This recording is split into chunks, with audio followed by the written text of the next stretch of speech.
Hey, in December 2025, I recorded an accountability video to wrap up 2025 to set some of my major personal development goals for 2026. And I named that video 2026 is going to be my best year. And I think the strapline was, let's make it happen. So I wanted to, more than anything, sit down, reflect on the first half of 2026 and just put a line in the sand and hold myself accountable for what I'm going after for the second half of the year. Openly, at the end of 2025, so I did my annual reflection process across the first 2 weeks of December. That enabled me to wrap everything up before the busyness of Christmas kicked in. And then I had a 2-week family cruise planned for Christmas 2025. And openly, I think I was a bit too ambitious with the goals that I set. I'm a master of pivoting, so you're going to hear a little bit more around how I pivoted across the early part of 2026 in a second.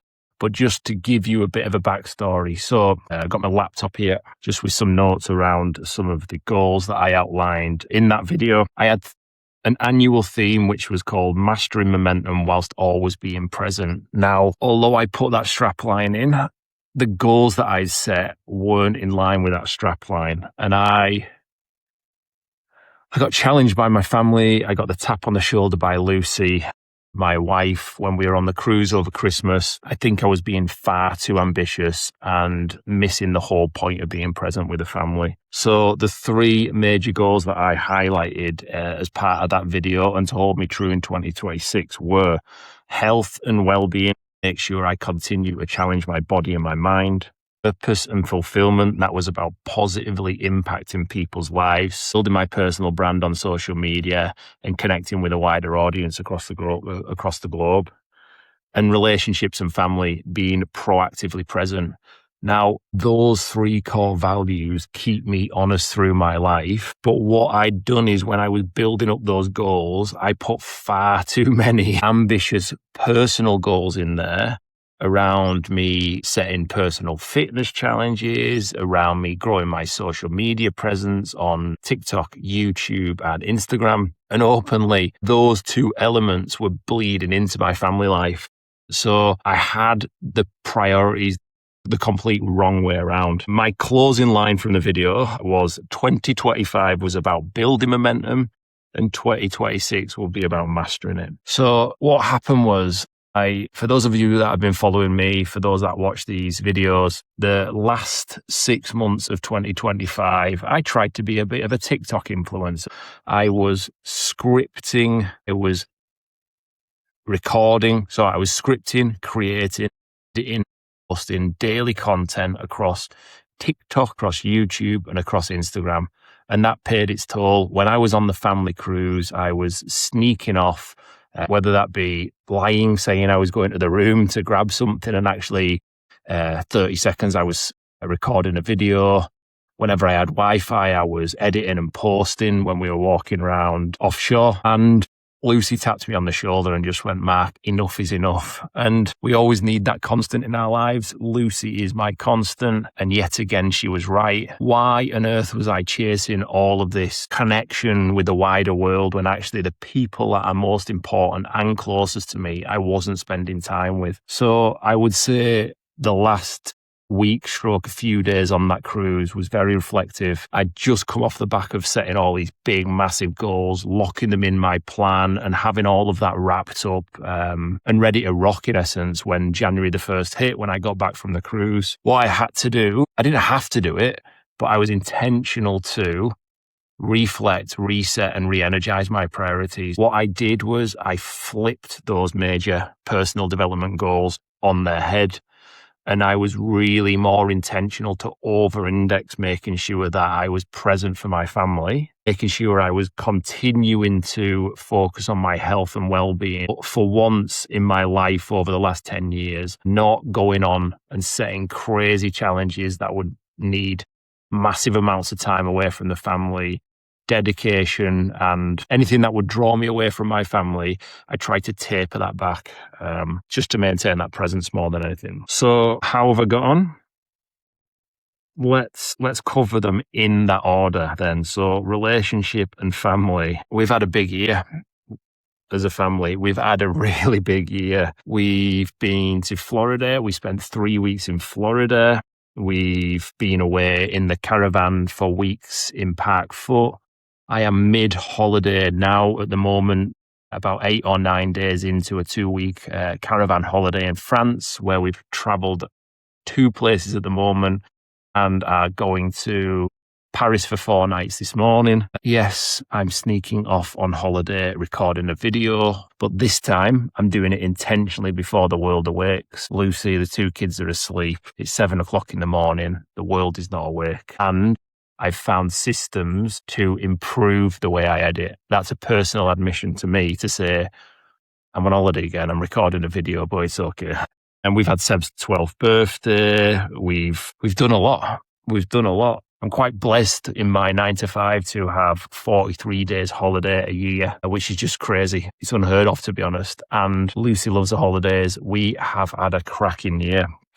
It's been Lucy's 41st. It's been Seb's 12th, as I just mentioned. And some of my journal reflections, the newsletter material this year has repeatedly shown real, honest presence in action. And what I've done is, when I've caught myself drifting, when I've caught myself getting too big, I am trying to course correct and self-course correct that rather than needing Lucy to tap me on the shoulder. Yeah, the pivot from trying to be a TikTok influencer, scaling all of that back at the start of the year, I then pivoted across to Threads. Threads is a writing-based platform. It's not like TikTok, Instagram, and YouTube where you need to spend hours in front of the camera, hours editing.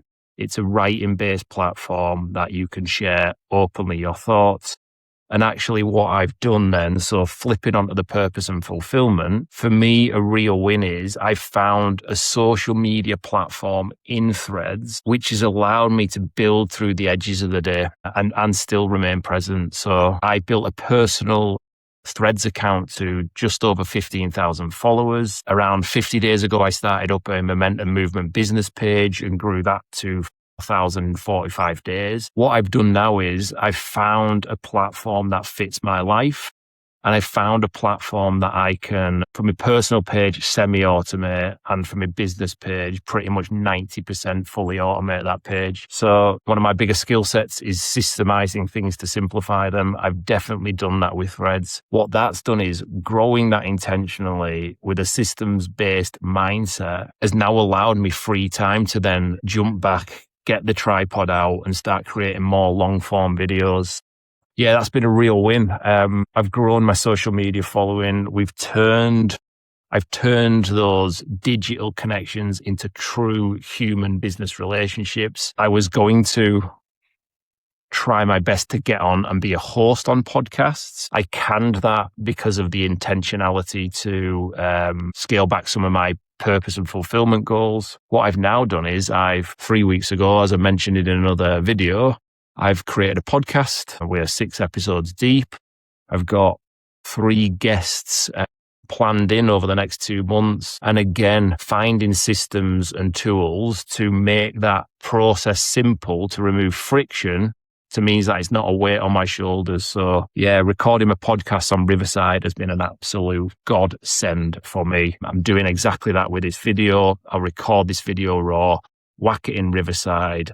I get the edited video. I get shorts to share across my platforms. I get this transcript. I get content ideas. Small price to pay for removing friction and improving efficiency in your content creation. So purpose and fulfillment, I covered it a little bit. A key win for me this year when I had that pivot of moving from TikTok to Threads, I spent some time with a creator called Josh Lindsay. He helped me uncover my origin story. I'm a pretty forgetful guy. So you ask me on a Monday what I've done over the weekend and I'll, unless we've had a marriage, a birth or a death, generally I don't know what I've done. Openly, I'm a forgetful sod.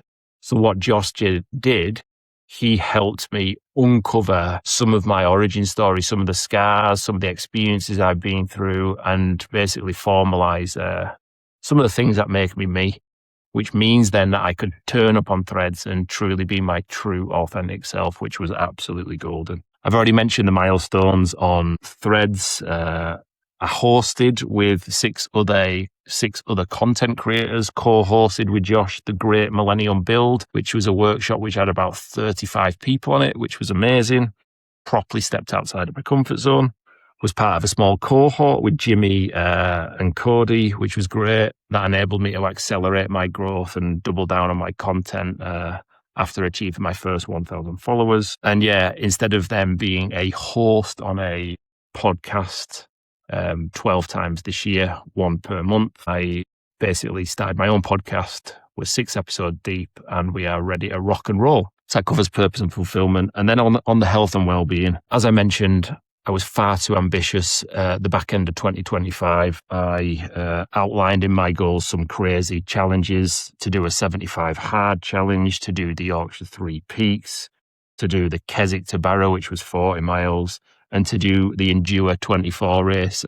So yeah, it was a tough one, but I had to call it quits on being too ambitious with far too many challenges. And actually what I've enjoyed is I've enjoyed then having a subtle shift from being a long distance trail endurance runner to someone who on a daily basis looks after their body. So I've maintained a good weight across 2026 off the back of dropping about 1.5 stone at the end of 2025. I've been able to maintain that. I've had some ebbs and flows as we've gone through those holiday seasons, but generally, I feel like I'm in relatively good nick at the moment and I want to continue that momentum. So in summary, I tapered back all of that ambition, but then just had a sole focus to focus on my own health and well-being, maintaining running, maintaining strength training, and making sure that I manage my pre-existing back injury. So that was a bit of a wrap up about H1. I've covered the pivots, I've covered the podcasts. I guess the only other one, which is a major goal for me, is to complete the 214 Wainwrights in the Lake District. My parents did that by the time they were 50, so I've got a bit of an internal challenge with myself that I want to complete it before they did. Yeah, 114 mountains within the Lake District. I ended 2025 at 60. Pleased to say I'm 80 at the moment. I had one cancelled run because of conditions and bad route planning, which scuppered the plans a little bit. But that remains a top goal for me. On the health and well-being front, can all of the crazy challenges create a level of focus where there's just one and go all in on that one has been my general approach. So what does half 2 look like for me? So quarter 3, half 2, generally is pretty tough, isn't it? Because half 2, at the start of half 2, you've got summer, which just derails any plans really. And you've just got to be present and enjoy the things you do over summer. So if we think about now between the end of the year, I basically discount December out of my year. I basically discount July and August because it's holiday season. So if I was thinking around any advice for anyone, it's around making sure that you are reflecting, resetting and re-energizing yourself to have a solid September, October and November. So a 3-month push to finish the year strong. Remember, generally, I use the 2 weeks before the busyness of Christmas to basically wrap up my year and set my goals for the year ahead. So when I'm thinking around seeing 2026 out strong, I'm really thinking about setting plans to have a solid September, October and November. And the key theme for me is to sustain, sharpen and stay present. Golf cart. Just had a little golf cart fly behind me. We're keeping this raw and real, not wasting too much time editing. So if there's any ums and ahs, my apologies. So sustain, sharpen and stay present. If we think around the way that I am prioritizing my goals, as I mentioned, I am keeping health and well-being top of the pile. I'm a firm believer that you need to look after yourself so you can give your best self to others. If you don't do that, you won't show up as the best parent, as the best husband, as the best friend to everyone that's closest to you.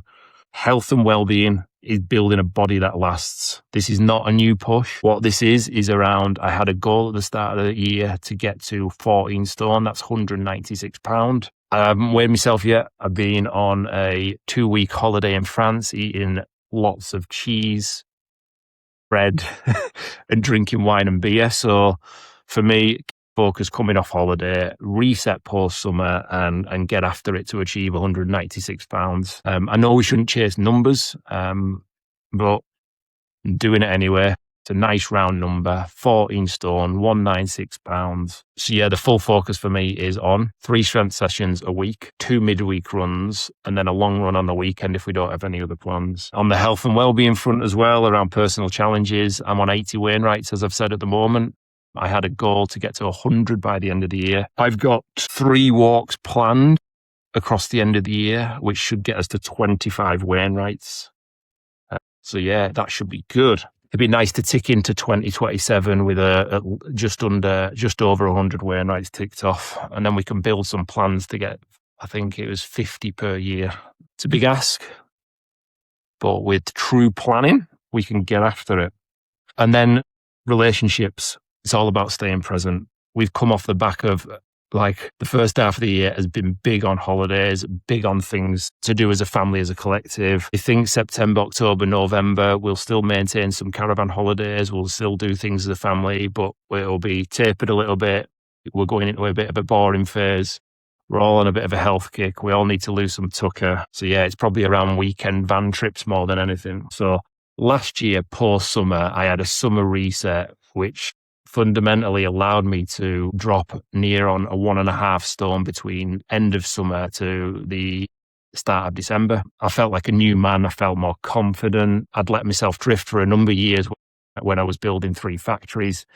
And what I'd like to do this year is I'd like to take that learned experience and help a couple of driven dads similar to I was a year ago do exactly that. So with the momentum movement, continue to grow my personal following across threads and help 2 driven dads, at least 2 driven dads, have a post-summer momentum reset. I think that's about it. The video said at the end of 2025, 26 will be your best year. 26 has been an amazing year, and it's been a completely different year to the one that I planned. And I think I'm fine with that. Where previously I've pivoted unintentionally, I've chased that next shiny object, I've got bored. I was really intentional around doing that pivot at the start of this year, and it's paid dividends. It has paid dividends. We've had a cracking year. 26 will be the best year. We're going to finish it in style. September, October, November, let's be having you. And then we wrap up 2026 in December, and again into 2027 like a coiled spring before the busyness of Christmas. So it's been a bit of a waffle in, quite raw and honest. I guess that's what I want these videos to be, more than a heavily scripted, edited video. This is me rambling on, sharing some of my personal reflections. So if you've got this far, if you're keen on this momentum reset post-summer, just drop a comment and let's connect. Let's make your 2026 the best year ever. 2026 strong. See you in a bit.